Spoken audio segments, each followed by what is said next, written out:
esta coletiva de imprensa solicitada pela oposição, que compõe mais de 130 deputados. Eu quero aqui parabenizar todos os deputados da oposição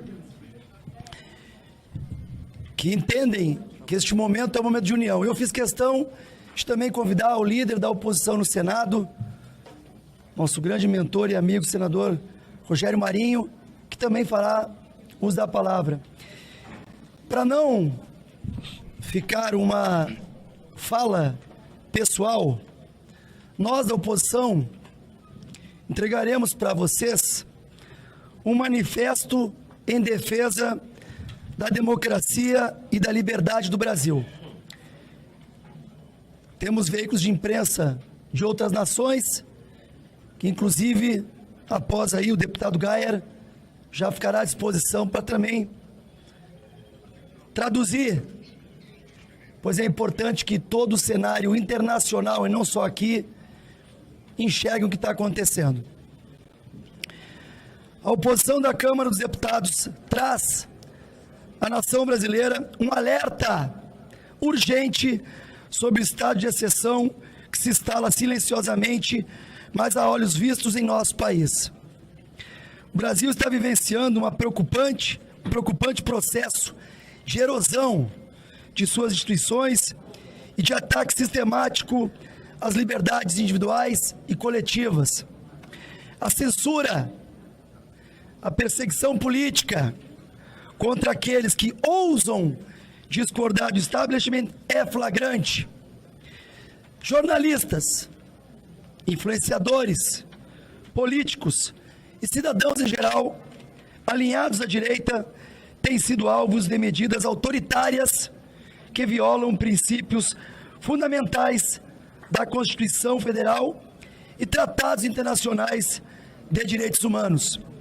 A liberdade de expressão, pilar de qualquer sociedade democrática, está sendo esmagada por decisões arbitrárias, censura prévia e prisões políticas que se tornaram instrumentos para calar vozes dissidentes.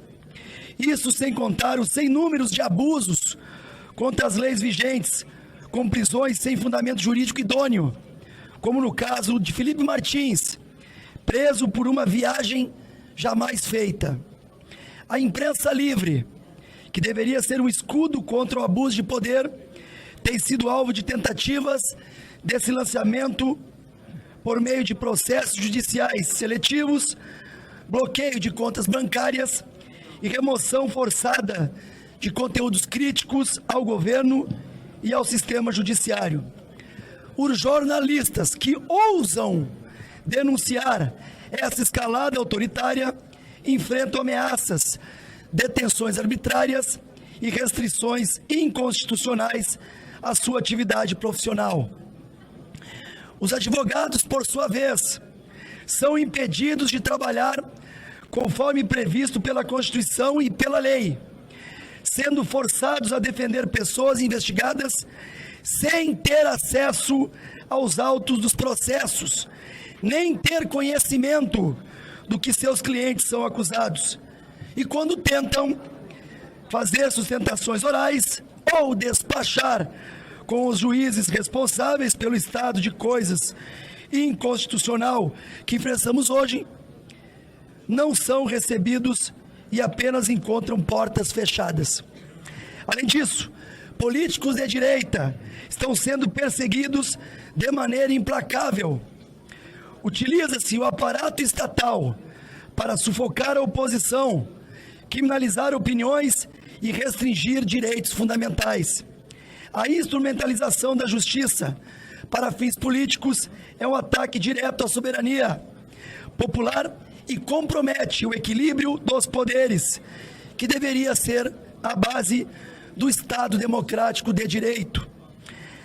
A denúncia da Procuradoria-Geral da República contra o nosso presidente Jair Bolsonaro pela suposta tentativa de golpe de Estado, entre outros crimes alegados, mas jamais comprovados, representa mais um degrau nessa escalada criminosa contra a liberdade dos brasileiros.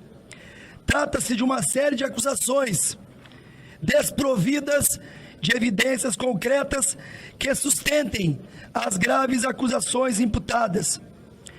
Uma verdadeira peça de ficção, uma denúncia encomendada para gerar um resultado que todos já conhecem. Denúncia essa baseada em delações e presunções. Ao longo do processo, o delator foi alterando e omitindo fatos, situação mais do que suficiente para anular as delações. E a maior insanidade de todas, não tivemos acesso a tais delações. Apenas no dia de hoje foram retirados os sigilos das delações. Há outro aspecto que precisa ser veemente repudiado e refutado: insistência na tese de questionar a legitimidade do processo eleitoral, que seria uma suposta etapa para a preparação de um golpe. A denúncia tenta transformar o direito à crítica em delito, colocando sob suspeita qualquer pessoa que ouse discordar do nosso processo eleitoral e descuidando que tal direito é perfeitamente protegido pela Constituição e pelo Código Penal. As recentes decisões do Supremo Tribunal Federal nos fazem questionar: teremos possibilidade de defesa para o presidente Bolsonaro? Ou ele já entra condenado a 20, 30, 40 anos de prisão? É sempre bom lembrar que Bolsonaro será julgado por aqueles que se vangloriaram de terem derrotado o bolsonarismo. O sistema se esforçou como nunca para tirar Lula da cadeia e colocá-lo de volta no poder. Passados 2 anos de uma gestão catastrófica, esse governo biônico está caindo aos pedaços, impopular, incapaz de tirar o país de uma crise sem precedentes. Povo faminto, escândalos de corrupção estourando todos os dias, sigilo de 100 anos para os gastos da primeira-dama Janja. A única conquista desse grupelho político que tomou o país de assalto é a denúncia contra Jair Bolsonaro. O sistema quer matar Bolsonaro politicamente, porque ele já aparece à frente das pesquisas contra o descondenado. Essa semana recebemos um relatório contundente da Associação dos Familiares das Vítimas do 8 de janeiro, que reúne documentos de todos os tipos de violações de direitos praticados nos últimos anos. No momento oportuno, daremos a completa publicidade a este material. Aqui bem próximo da Praça dos Três Poderes, centenas de pessoas nos trazem relatos de maus tratos de toda espécie, e seus advogados afirmam que estão sendo cerceados nas prerrogativas. Precisamos esclarecer o que as pessoas dizem que está acontecendo dentro dos presídios, por exemplo. Uma pena que hoje, para alguns setores da OAB, as tais prerrogativas só existam para quem defendem o outro lado do espectro político. O Estado brasileiro mantém centenas de presos políticos e segue a caça de outros tantos. Diante deste cenário, não podemos nos calar.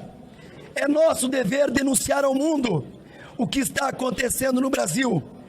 Apelamos às organizações internacionais de defesa dos direitos humanos, à imprensa independente e a todas as nações que prezam pela democracia para que voltem seus olhos ao nosso país e pressionem as autoridades responsáveis. O momento exige coragem e união. Nossa luta não é apenas por um grupo específico, mas pelo direito de todos os brasileiros viverem em uma sociedade em que a liberdade não seja uma concessão do Estado, mas um direito inalienável. Hoje, a perseguição é contra a direita conservadora. Amanhã, quem será o próximo? Esse autoritarismo, esta ditadura constitucional que se instala sob o disfarce da legalidade, precisa ser parada. A história nos ensina que quando a liberdade de um é ameaçada, a liberdade de todos está em risco. A resistência democrática precisa ser firme. Exigimos os fins das perseguições políticas, a restituição das liberdades individuais e a garantia de um país onde a pluralidade de ideias seja respeitada. Não permitiremos que o Brasil se torne refém de um aparato estatal totalitário, repressivo e opressor, em que a minoria de poderosos coloca a maioria desamparada de joelhos. Para finalizar, reproduzo as palavras de homens públicos que vocês conhecem, para trazer um pouco de razão a este momento tão conturbado. Marco Aurélio Melo, ex-ministro do Supremo Tribunal Federal, abre aspas, a anistia não pode ser vista como algo pior que a Lava Jato. Marco Aurélio de Melo, ex-ministro do Supremo Tribunal Federal, eu continuo na tecla inicial, onde há a competência do Supremo Tribunal Federal em julgar um ex-presidente da República. Ministro José Múcio Monteiro, do governo Luiz Inácio Lula da Silva. Nunca houve ameaça de golpe. O golpista não precisa de Constituição, de livro, de regra. Eu acho que a gente tem margem para conversar sem viés eleitoral, sem viés partidário, sem polarização. A todos que nos assistem, lembre-se, o futuro da nossa nação depende da ação agora. No dia 16 de março, estaremos fora Lula e pela anistia aos presos do 8 de janeiro. Muito bem. Muito bem. $1 milhão em Copacabana. Copacabana, 1 milhão em Copacabana. Senador Rogério Marinho, líder da oposição no Senado. 1 milhão. Só? Bom, de uma maneira muito sucinta, primeiro dizer que é importante que a oposição, aqui representada pelo líder Zuc e os demais deputados, mostre a sua indignação pelo momento em que estamos passando. Nós aqui viemos, já que representamos aqui a oposição no Senado da República, primeiro para corroborar tudo que foi dito anteriormente, né? Não vou aqui repetir os conceitos que foram proferidos de maneira bastante assertiva, onde se faz uma retrospectiva do momento que estamos vivendo, e eu diria da distopia que o Brasil passa, onde claramente há uma hipertrofia de um poder sobre os demais. E eu diria até uma invasão de direitos fundamentais e constitucionais dos cidadãos brasileiros. Nós afirmamos que este processo é inconstitucional. Primeiro porque atenta contra a dignidade das pessoas, do cidadão, contra o ordenamento jurídico, contra o princípio do juiz natural, contra o princípio da dignidade humana, contra a liberdade de expressão e de opinião. Porque toda narrativa que constrói, que engendra essa trama mirabolante que é apresentada antes pela Polícia Federal e agora pelo Ministério Público, é que um grupo de pessoas que representa um espectro político relevante da sociedade brasileira, ousou criticar o sistema eleitoral brasileiro. E essa ousadia tem um preço, porque vai na contramão da narrativa oficial do establishment brasileiro. Nós temos hoje o maior líder da direita conservadora declarado inelegível, porque reuniu embaixadores no exercício do mandato de presidente da República para dizer, fundamentado por um inquérito policial aberto, a pedido da então presidente do Tribunal Superior Eleitoral do Brasil, que era público na época, que todos conheciam, e nesse inquérito estava consignado, estava constatado de uma forma cabal que durante 9 meses, o período da gestação de uma criança, um hacker havia invadido o sistema do Tribunal Superior Eleitoral e estava utilizando a senha de um ministro do Tribunal Superior Eleitoral, e que isso certamente mostrava a fragilidade desse sistema. Pois muito bem, em função desta situação, o presidente foi declarado inelegível sobre a alegação que fez infundadas acusações contra o atual sistema. Infundadas como? Por quê? Por quem? E vejam, que coincidência. Pouco mais de 2 dias depois, esse inquérito é declarado sob sigilo. Fazem quase 7 anos, foi aberto em 2018. Os senhores têm notícia de como encontra-se esse singelo inquérito? Parece que ainda não há término. Parece que a incompetência, parece que a inércia, parece que a letargia daqueles que deveriam dar um desfecho a essa ação que atinge de morte um sistema que deve ser absolutamente rígido, porque numa democracia, líder Zulco e demais deputados, população brasileira que nos ouve nesse momento, não há nada mais importante do que a transparência e a confiança do sistema eleitoral, que é a base da democracia liberal que nós representamos. O que nós propugnamos, o que nós defendemos, é um sistema eleitoral que seja mais transparente, é um sistema eleitoral que tenha maior confiabilidade. Isso é crime?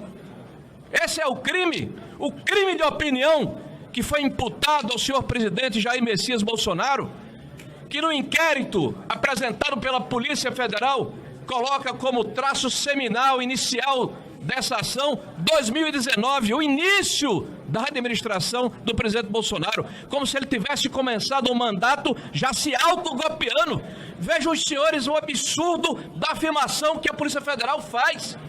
E agora o Ministério Público Federal diz, não foi em 2019, foi em 2021, quando faz uma live e critica o sistema como se criticar fosse crime.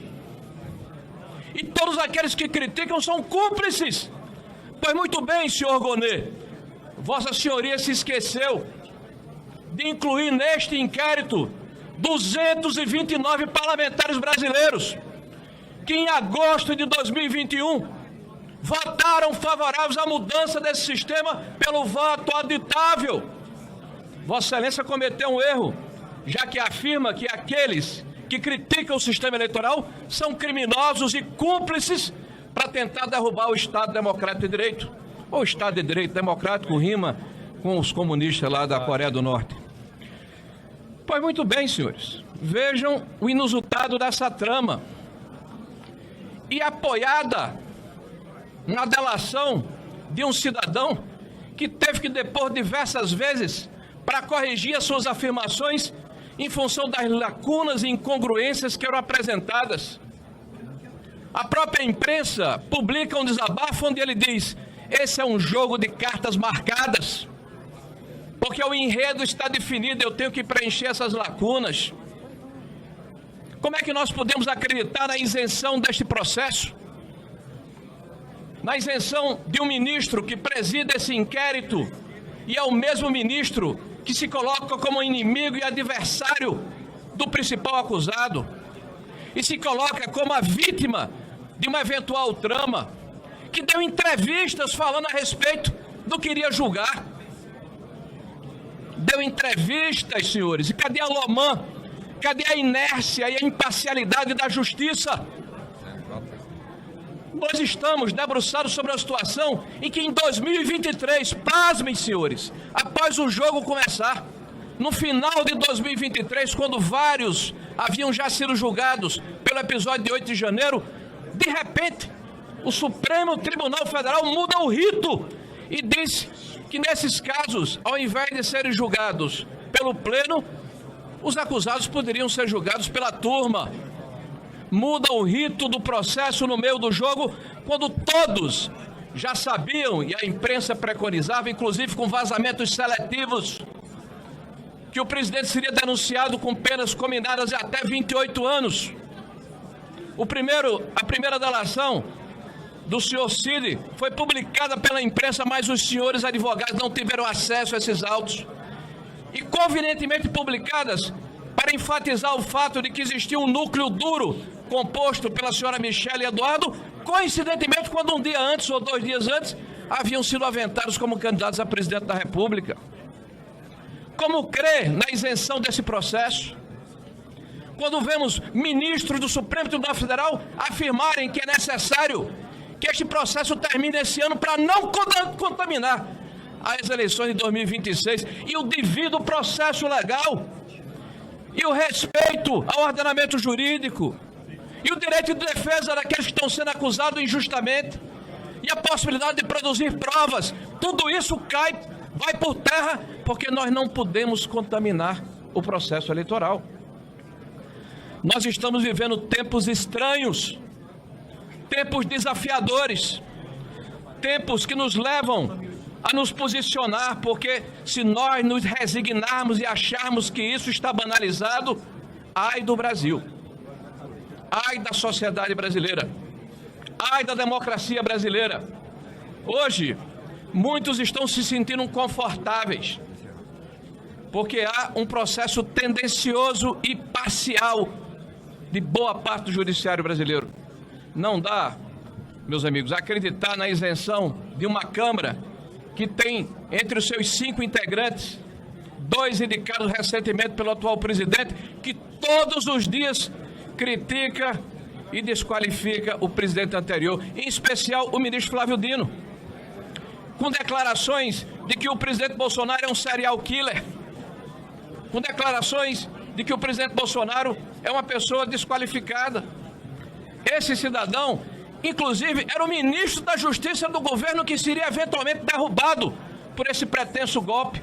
Cadê a imparcialidade desse juiz, se ele seria um dos maiores prejudicados por essa ação? Este mesmo juiz que hoje é ministro, que por um azar da sorte conseguiu esquecer das imagens de TV que não foram entregues para elucidar eventuais dissídias e omissões das forças de segurança que deveriam ter impedido aquela depredação. Nós, senhores deputados e sociedade, não somos favoráveis à depredação, ao vandalismo, à invasão de prédios públicos. Nós achamos que quem fez e foi provado através da individualização das culpas deve ser responsabilizado, mas não com 17 anos, mas não com 14 anos, mas não com 15 anos. Por isso, peço que reflitam a respeito do que estamos conversando aqui e da necessidade de entendermos que a sociedade brasileira precisa sim de pacificação, precisa sim de conciliação, mas precisa sobretudo de justiça. Muito bem.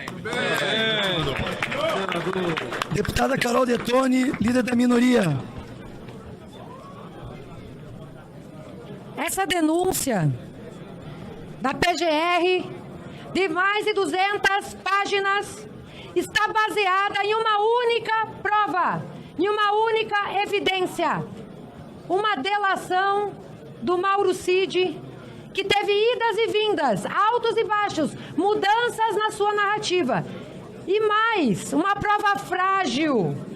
Quero relembrar aos senhores, principalmente jornalistas, dessa reportagem de março de 2024, onde áudios vazados de Mauro Cid colocam claramente que Cid teria sido coagido a delatar e critica Alexandre de Moraes. E o que está aqui? Palavras de Mauro Cid. Eu vou dizer pelo que senti. Eles já estão com a narrativa pronta deles, é só fechar. Eles querem o máximo possível de gente para confirmar a narrativa deles. Eles são a lei agora. A lei acabou há muito tempo. A lei é deles. É eles são a lei. Alexandre de Moraes é a lei. Ele prende, ele solta quando quiser, como ele quiser, com o Ministério Público, sem Ministério Público, com acusação, sem acusação. Vocês acham mesmo que num Estado de direito essa prova é válida? Essa prova não vale. Isso é uma aberração jurídica. Isso é uma narrativa construída que tem endereço certo para tentar intimidar não só o ex-presidente Bolsonaro, mas toda a direita existente nesse país, toda a oposição, todos os parlamentares, todos os senadores, porque acabou. O Estado Democrático de Direito acabou. O Tribunal, o Supremo Tribunal Federal é um tribunal político e não é mais um tribunal jurídico. Quando a política entra pela porta de um tribunal, a justiça sai pela outra. E é disso que estamos tratando. Então, que fique muito claro aqui, tudo que os nossos colegas falaram, o líder Zucco, o líder Rogério Marinho, divulguem o máximo isso, pois nós temos que lutar para restabelecer o devido processo legal, a ampla defesa, pois é uma perseguição política clara do presidente Bolsonaro. Portanto, não vamos desistir, vamos lutar pela anistia já aos presos políticos do país, porque essa desproporcionalidade já passou da conta e a sociedade brasileira, pesquisa realizada, é a favor da anistia. Anistia já! Muito obrigado. Anistia já! Anistia já! Anistia já! Anistia já! Anistia já! Anistia já! Está encerrada a presente coletiva de imprensa e vamos agora no plenário defender o que deve ser defendido do presidente Bolsonaro. Anistia já!